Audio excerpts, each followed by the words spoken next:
Imagine a region's fate teetering on a knife's edge, where the destiny of millions rests upon the savage contest for a single city, Pokrovsk. Picture the relentless, grinding noise of artillery, the constant thrum of drones overhead, and the ceaseless movement of battered columns of tanks and armored vehicles, every hour bringing fresh uncertainty. International headlines have been set ablaze, not merely by reports of violence around Pokrovsk itself, but by the intensifying clashes along the entire northern front.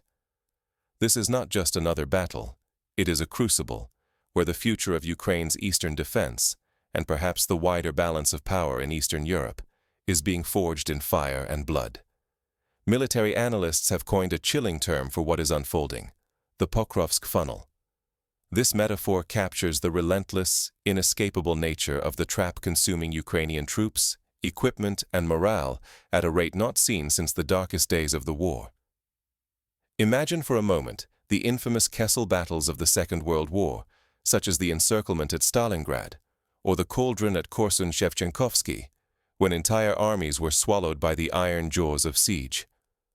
Now, in the 21st century, history seems to echo itself. Only this time, it is not columns of Wehrmacht or Red Army soldiers, but a new generation of fighters, each side wielding not just rifles and tanks, but electronic warfare, precision-guided munitions, and the ever-watchful eye of satellites. Every day, the situation morphs, as the front lines twist and contort. Crucial roads are cut off by sudden blockades. Bridges are demolished to slow advances.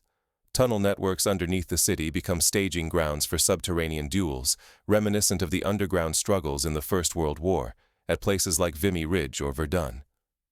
Both sides, desperate not to be the first to falter, have begun employing tactics that might have seemed unthinkable just months ago, such as flooding entire neighborhoods or booby-trapping infrastructure to deny it to the enemy. In this crucible, ingenuity and adaptability are not luxuries. They are the price of survival. Insiders warn that the coming weeks may well decide the entire trajectory of the war's eastern front. The resilience of Ukrainian defenses, and the fate of the wider Donbass, hinges on decisions being made in real time, often with incomplete information and under crushing pressure. Each maneuver, every shift in strategy, could trigger a cascade of events reminiscent of the fateful hours before the fall of Mariupol or the sudden collapse of Khersen's lines. Missing these developments, or misinterpreting their significance, risks blinding oneself to the first tremors of a geopolitical earthquake. But how did we arrive at this brink, where the collapse or salvation of an entire front comes down to a single city? To understand what is truly at stake, we must journey back through the labyrinth of decisions, gambles, and miscalculations that funneled both armies toward this deadly standoff.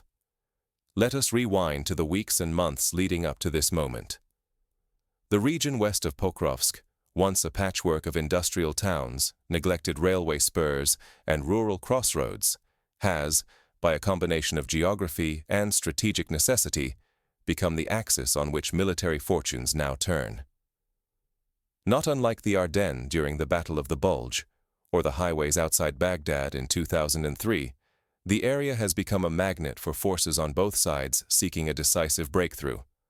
Russian forces, drawing on lessons from their own history and the attritional battles of Grozny and Aleppo, have begun a methodical campaign to seize one settlement after another, choking off the arteries that feed the Ukrainian defense. For Ukrainian commanders, every day is an agonizing exercise in risk.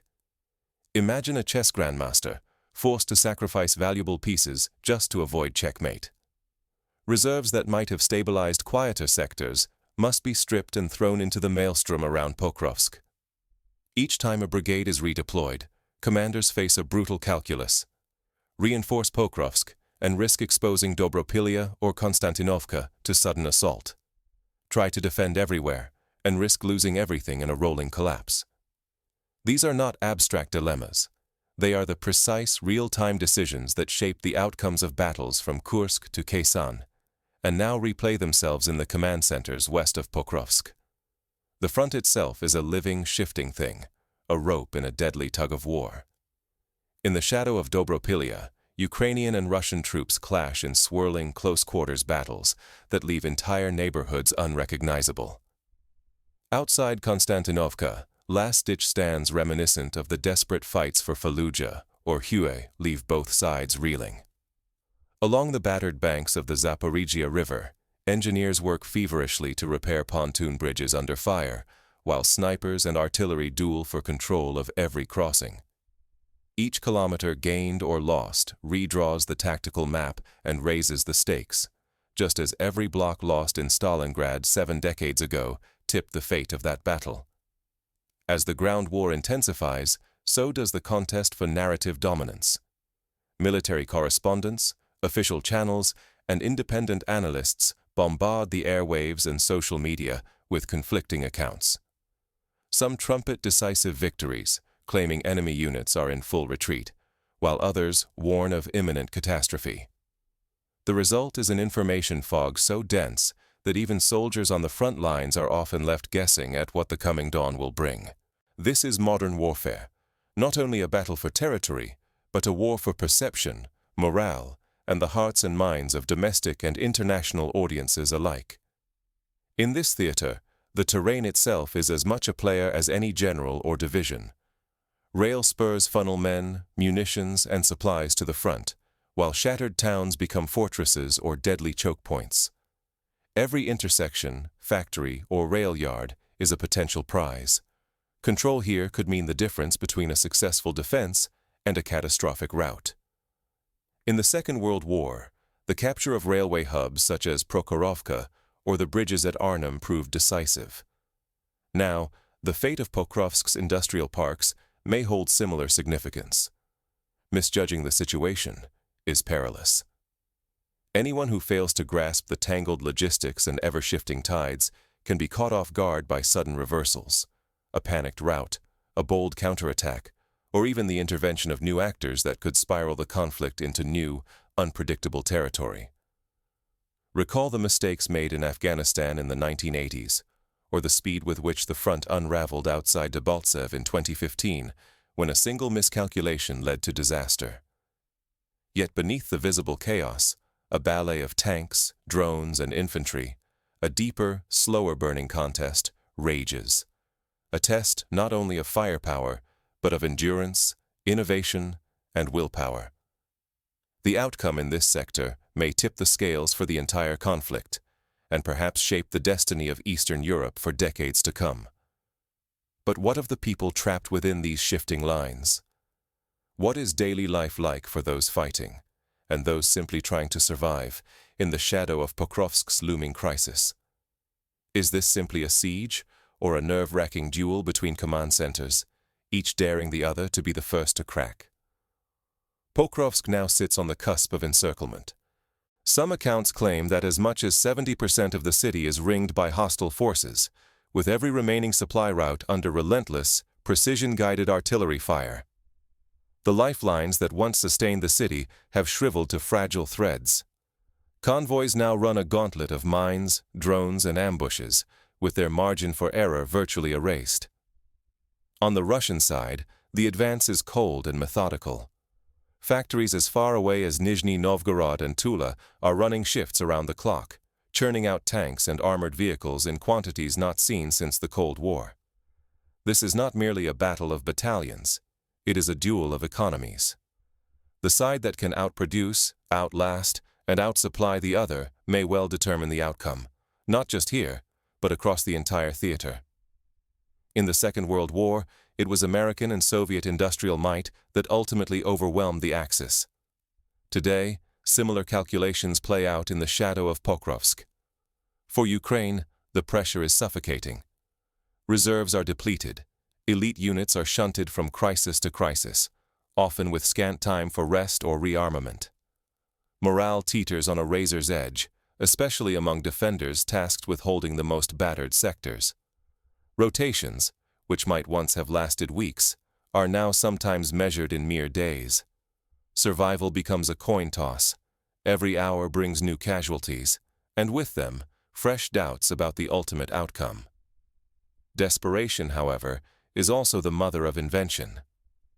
Ukrainian engineers have begun sealing, and in some cases flooding, the city's labyrinthine network of underground tunnels, routes once used for resupply or evacuation.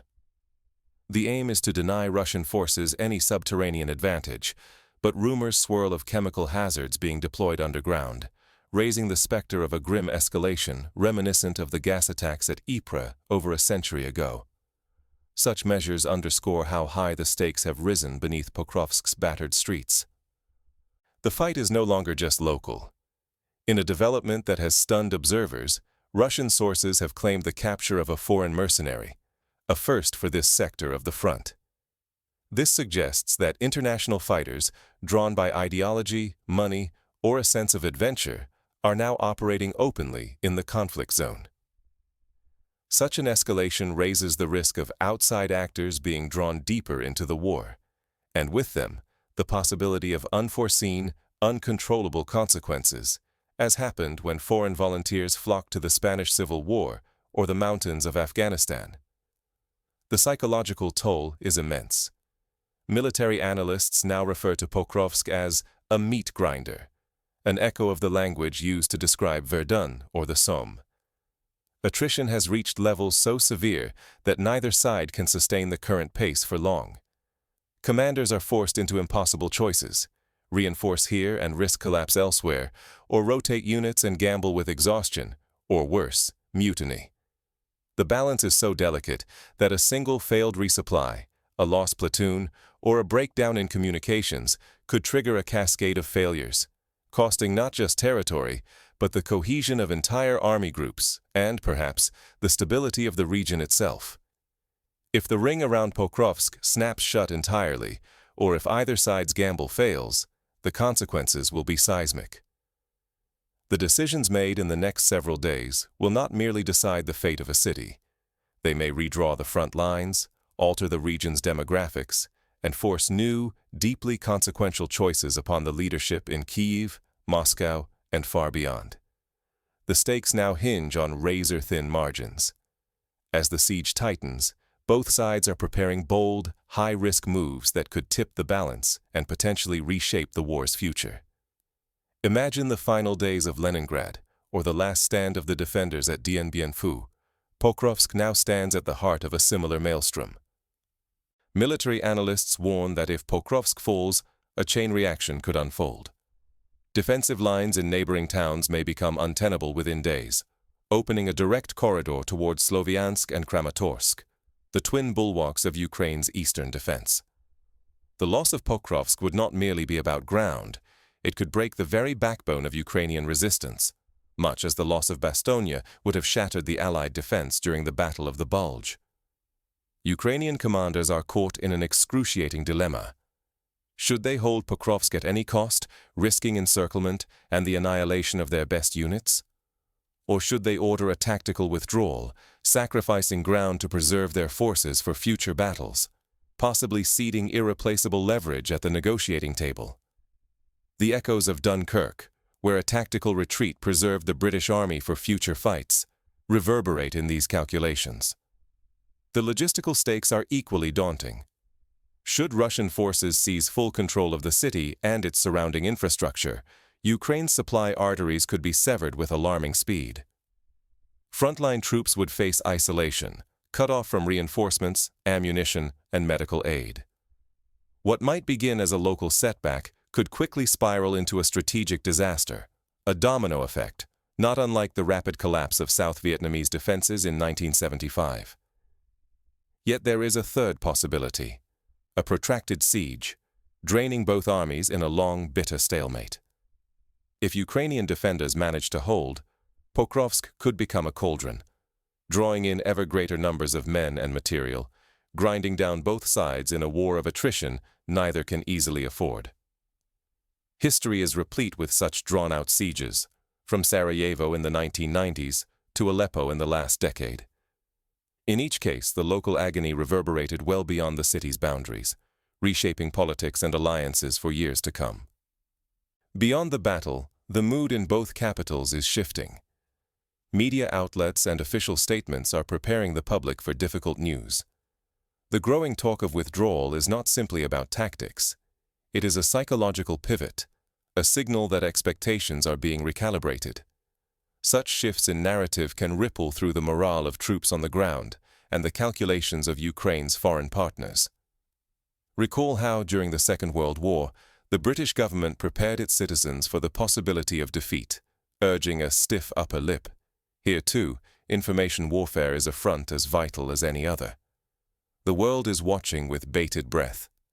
Every move around Pokrovsk could send tremors through international alliances, markets, and strategies. A sudden collapse may sap international support for Ukraine, embolden adversaries, and force Kiev's allies to confront hard choices about continued aid. Conversely, a drawn-out battle could test the patience and unity of Western partners, just as the sieges of Sarajevo and Aleppo tested the resolve of the global community to intervene. The stakes, therefore, are immense. A rapid breakthrough could bring devastation and force new, perhaps unwanted choices upon all involved. A bitter stalemate could entrench suffering for years. Either way, Pokrovsk stands as the hinge on which the next chapter of this war, and perhaps the region's future, will turn. What happens next in Pokrovsk will echo far beyond its battered streets. The coming days may decide not simply the fate of a city, but the direction of an entire conflict. Like the battles for Grozny, Hu, or Stalingrad, the outcome here may shape the destiny of nations. What lessons can Pokrovsk teach us about the forces that decide battles in this century? Headlines may tally gains in kilometers, but true victory is more elusive. Numbers alone do not win modern wars. Power lies in the ability to keep factories running, supply routes open, and soldiers equipped and motivated. Every advance, every retreat, is shaped by the hidden machinery of logistics and the relentless struggle to keep armies moving, no matter the cost. This is also a war of nerves. Information, propaganda, and the battle for morale are as decisive as any tank or artillery piece. In Pokrovsk and across the front, both sides wage psychological warfare, targeting not just trenches, but the minds of their adversaries. Social media is flooded with images, some real, some staged, designed to inspire hope, sow fear, or paralyze decision-making. In desperation, defenders may sabotage their own infrastructure, pouring concrete into tunnels or flooding neighborhoods to slow the advance. Sometimes these acts succeed. Other times they backfire, exposing the limits of improvisation when panic outweighs planning. But nothing is more critical than the human factor. The rotation of frontline units, the gap between hardened veterans and weary conscripts, and the leadership's ability to maintain discipline, these are often the true determinants of victory or defeat. When elite troops are pulled from one crisis only to plug another, it signals not just tactical necessity, but deeper cracks in morale and unity. Exhaustion, isolation, and creeping doubt can unravel defenses faster than any enemy assault, as was seen in the collapse of French lines in 1940, or more recently, in the Afghan National Army's rapid disintegration. Victory, in the end, tends to favor those who adapt fastest. Commanders who can shift tactics, exploit fleeting windows of opportunity, and coordinate attacks across multiple axes set the tempo of battle. Adaptability is the ultimate weapon. Rigid plans, no matter how well supplied, rarely survive the chaos of combat. The most successful leaders read the battlefield as a living, breathing organism, mixing feints, pauses, and sudden thrusts to keep the enemy guessing and off balance. Think of the German Blitzkrieg or the American surge in Iraq as examples of how rapid adaptation can change the course of a conflict. To truly understand this war, observers must look beyond maps and daily headlines. The real story is found in the tempo of operations, the flow of supplies, and the subtle swings in morale that precede visible collapse or revival. These undercurrents reveal the true state of the front long before the world's attention catches up. Missing these signals risks repeating the errors of past wars, misreading strength, underestimating endurance, or overestimating the impact of a single victory or defeat. Pokrovsk is more than a symbol. It is a warning. The lessons being written there, in blood and steel, will shape not only this battle, but the future of the entire region. The true turning point is emerging, not just along battered front lines, but in how we perceive, analyze, and respond to the accelerating forces around us. In turbulent times like these, the temptation is strong to reach for easy explanations or let dramatic headlines shape our understanding. Yet the struggle for Pokrovsk and its neighboring territories defies simple narratives. It is a relentless test of willpower, resilience, and strategic adaptation. The consequences, for Ukraine, Russia, and their allies, are vast and enduring. Ignoring these complexities, or clinging to the most convenient stories, leaves us all vulnerable to being blindsided by events that could reshape the world. The stakes stretch far beyond local battlefields. They ripple outward, tilting regional balances, threatening fragile stability, and raising the specter of borders being altered in ways not seen since the close of the 20th century. This is why vigilance matters now more than ever. Every news update is a fragment of a much larger, ever-changing mosaic. Seek out sources that offer depth, context, and analysis, not just drama. Approach every headline with a healthy skepticism and a hunger for understanding. The events unfolding today are forging the alliances, doctrines, and realities that will guide tomorrow's world. Your attention is not a passive act. It is a source of power. By choosing awareness, by refusing to be misled or numbed by the fog of war, you become part of a global audience that demands truth, context, and accountability. In these volatile times, such clear-eyed engagement is a vital form of agency. The story of Pokrovsk is still unfolding. How we interpret its meaning, moment by moment, will shape the decisions and outcomes that define the next chapter. Not only for Ukraine and Russia, but for all of us who seek to understand and shape the world we share.